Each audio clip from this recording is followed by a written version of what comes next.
Boston the Sauce Show. Boston the Sauce Show. Boston the Sauce Show. Boston the Sauce Show. Here we go.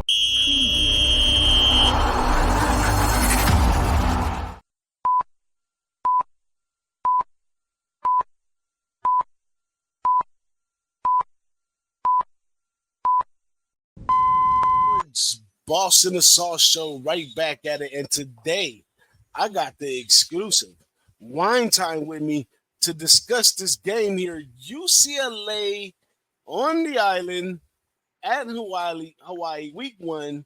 This going down August 31st, 4:30 p.m. on the West. UCLA minus 13.5 with the new coach change. Chip Kelly is out of there. We bring in Deshaun Foster, first-year coach, was a running back coach, steps up from inside the organization.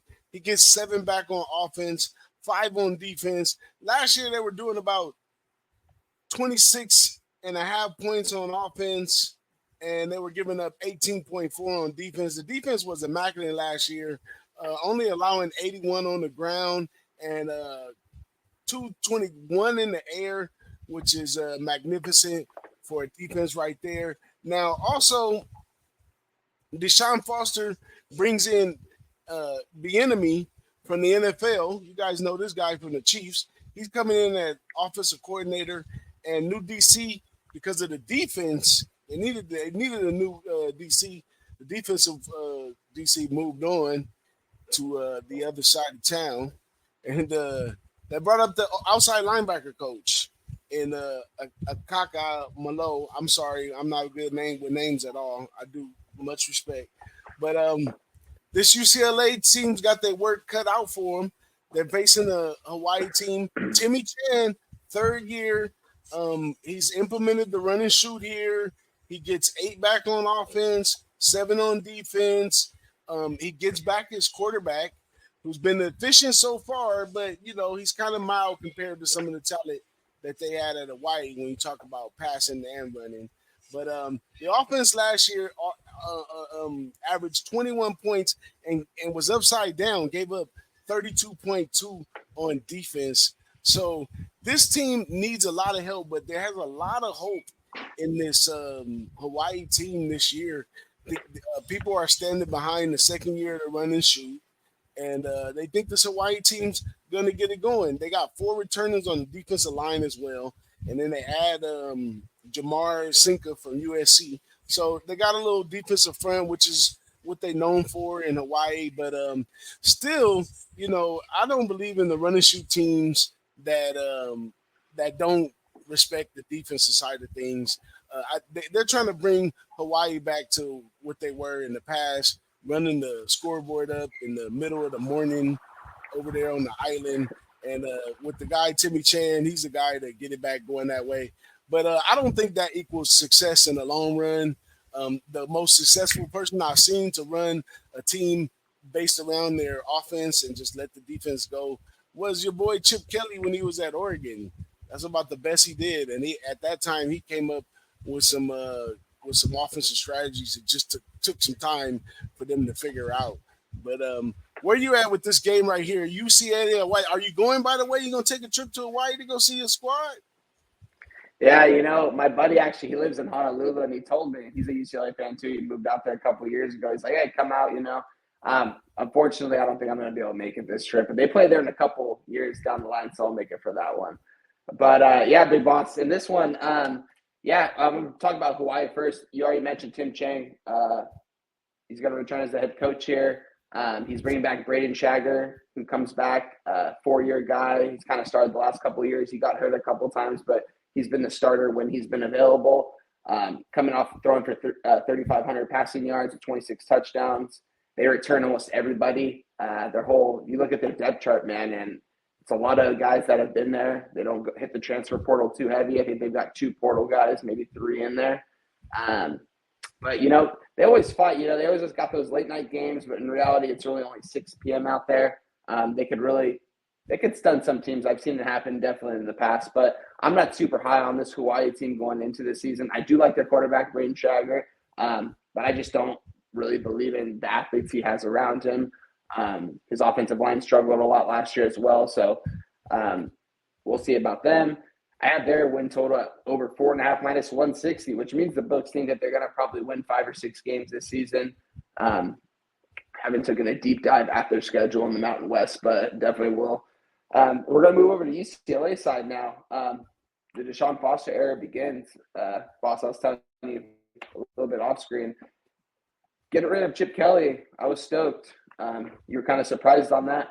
I think his role is perfect over in Ohio State, what he's doing there. He's running the offense there. He's got pretty much, he doesn't have to hit the portal. He doesn't do the NIL deal money.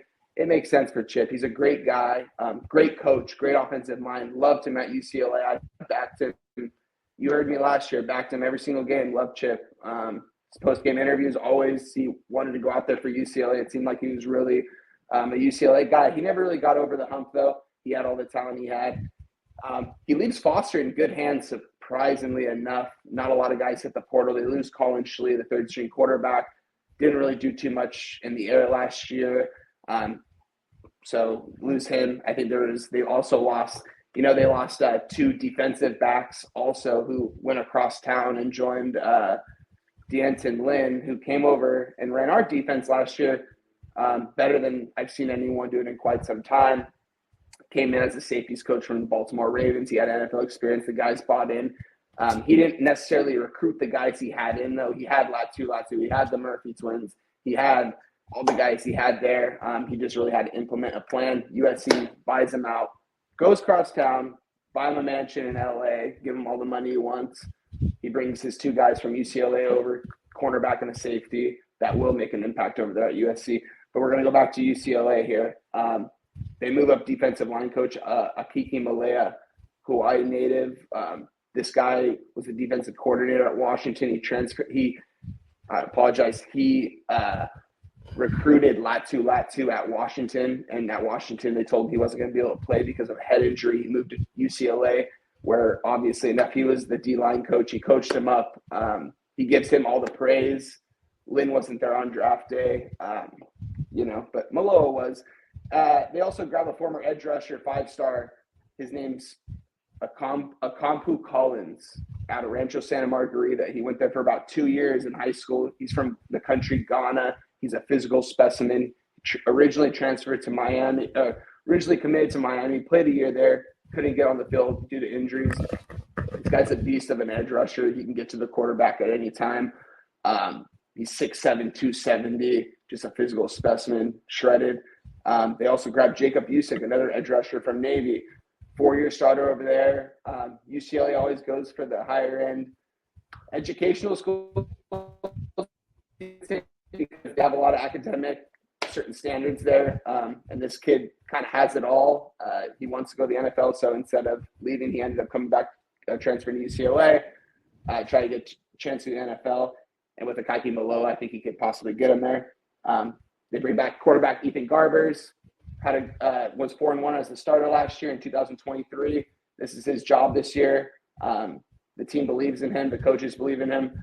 Eric Bieniemy believes in him. I've watched a lot of interviews of Eric Bieniemy, who also got hired as the offensive coordinator for UCLA. Say a lot of highly touted things about the guy. So I think he's going to be perfect for the offense. They also returned running back TJ Harden, who probably should have been the starter last year over Carson Steele, who left for the NFL. This kid has it all. He has every tool in the shed. Big fan of his. I'm going to be rooting for him all year. I really think that he's going to go in the NFL draft this year as a junior. I think he's going to have a big year, 1,300 rushing yards, 300 receiving. He's going to have a good year as long as he can stay healthy. They returned Jay Toya, defensive tackle. He almost left to USC, but a donor came out from UCLA and offered him a couple $100K to stay. He stayed because he needed some INL money. We gave it to him. I think he's going to be a big pick this year. We also grabbed a couple transfers from Notre Dame and KJ Wallace. It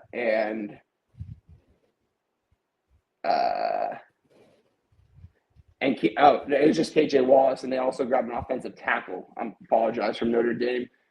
Both played a lot of snaps over there, come from a good program where they're highly respected at those positions. But yeah, I'm actually high on this UCLA team. I hate to say it because I'm a fan of this team, but I see their win total at 5.5 plus money, plus 120. I think this team could win 6 games this season. I think they should blow out Hawaii on the island. Timing's not going to set them off because they're already on Cali time. It's only going to be 3 hours behind. And when they get to the island, they're going to be ready to play ball. There's going to be levels to this. And I just think UCLA's corners, Devin Kirkwood, Jalen Davies, guys that have played a lot of snaps, guys that are going to go to the NFL, are going to be able to lock these guys down on the offensive side. And as long as Ethan Garbers can get his playmakers involved, J. Michael Sturdivant, we talk about J. Michael Sturdivant. What about that big tight end, Moliki Matabo? Yeah, so he's a transfer from Oregon, 6'5" tight end. Didn't play too much at Oregon, but he was a 4-star recruit. He came over last year. Our starting tight end, Hudson, goes down. Hudson Havermith, torn ACL in the summer. This kid's going to get a lot of snaps. UCLA always has good tight ends that put up good numbers. Their quarterbacks like getting them the ball. Eric Bieniemy likes getting his tight ends the ball. There's a reason why he FaceTimes Travis Kelce with all of his tight ends and stuff during practice and stuff. From what I've seen, he's got these kids bought into his offense. I think Bieniemy, I wasn't a big fan of him in Washington last year, the way he ran his offense, but the fact is that he's been around the right players and the right football minds, and he's really developed some really good NFL talent, and I think he can do that at the college level. I think this is just going to be a stop for him for a couple of years, and he's going to go back to the NFL at some point. But I'm really excited to see what his offense brings this year. Yeah, the only thing that worries me with UCLA is the loss of the defensive lineman. Without that defensive line support, it's going to be a little tougher for the secondary to hold on in some of those cases. A lot of those sacks, a lot of those tackles for loss really plays to the good part of the defense. So that's why I agree totally in this game on the over. If it could stay probably under 60, if we could get a 56, I'm not sure what it's at now, but if we get a 56 or somewhere up there, we get too far over 60, I'm not sure. But I think a blowout is coming. I think Hawaii can get on the board, and it's going to be a good game. It's going to be nice to watch right there. It's not going to be coming on too late in the middle of the night, so everybody get a chance to take a good look at it. But you got anything else on this game? Right time. Yeah, you got anything else? I'll most likely take you. I see they're at, what is it? Is it 13.5 right now, boss? I got it at 13.5 right now. Yeah, I saw it originally when they first brought the line out. It was 16.5. It's really going to come down, guys. I didn't mention this either. This is Foster's first time being a head coach. I'm bought into this guy. About to leave UCLA to be the running backs coach for the Raiders until UCLA called him back and said, "Can you come back?" He's never been a head coach, so it's going to be really interesting to see this year. I think his players are bought in, and I think he's ready for it, but he still has to prove it. So it's going to be interesting to see. It's definitely fun to watch as a fan to see what their program is going to do these next couple of years, because they've attacked the recruiting trail. They have one of the best recruiting classes in 2025, which we haven't had in a long time. So it's going to be fun, whatever this team does this year. Hey, everything about UCLA is fun. So shout out to UCLA. But yeah, that's pretty much the take right here on this one.